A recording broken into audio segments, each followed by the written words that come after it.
వేసవి తాపంతో అల్లాడుతున్న తెలుగు ప్రజలకు చల్లని కబురు అందింది. నైరుతి రుతుపవనాలు ఈ ఏడాది ముందుగానే దేశంలోకి ప్రవేశించి కేరళ అనంతరం ఆంధ్రప్రదేశ్ లో కూడా అడుగుపెట్టాయి అని విశాఖ వాతావరణ శాఖ అధికారి జగన్నాథ్ కుమార్ తెలిపారు.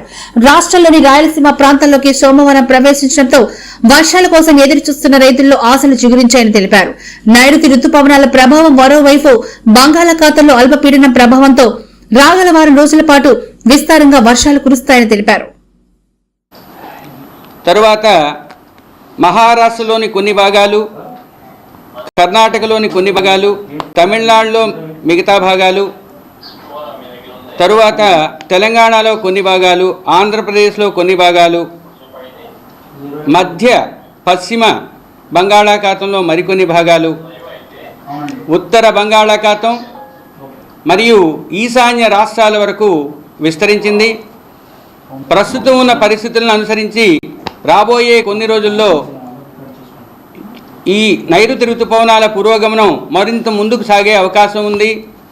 ఈరోజు నార్దర్న్ లిమిట్ ఆఫ్ మాన్సూన్ అంటే ఋతుపవనాల యొక్క ఉత్తర సరిహద్దు ముఖ్యంగా ముంబాయి, పూణే, షోలాపూర్, గుల్బర్గా లేదా కాలాబుర్గి, మహబూబ్ నగర్, కావలి మీదుగా అగర్తల, గోల్పారా వరకు చేరుకుంది. అంటే తెలంగాణ మీదుగా ఆంధ్రప్రదేశ్, దక్షిణ కోస్తా ఆంధ్రప్రదేశ్లోని కావలి వరకు ఋతుపవనాల ఆగమనం జరిగింది. ఇంకా నిన్నటి వరకు ఉన్న సుస్పష్ట అల్పపీడనం ఈరోజు మరఠ్వాడ పరిసర ప్రాంతాలలో ఒక అల్పపీడనంగా కొనసాగుతుంది.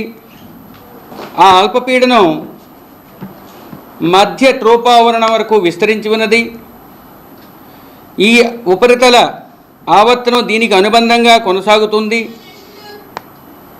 మధ్య మరఠ్వాడ పరిసర ప్రాంతాల్లో ఉన్న అల్పపీడనం దానికి అనుబంధమైన ఉపరితల ఆవర్తనం గుండా ఒక ఉపరితల ద్రోణిగా నిశ్చితంగా చెప్పాలంటే ఉత్తర కోస్తా జిల్లాలైన అనకాపల్లి, కాకినాడ, కోనసీమ, అల్లూరి సీతారామరాజు, తూర్పుగోదావరి జిల్లాల్లో ఈరోజు రాబోయే 24 గంటల్లో 1-2 చోట్ల భారీ వర్షపాతం నమోదయ్యే అవకాశం ఉన్నది.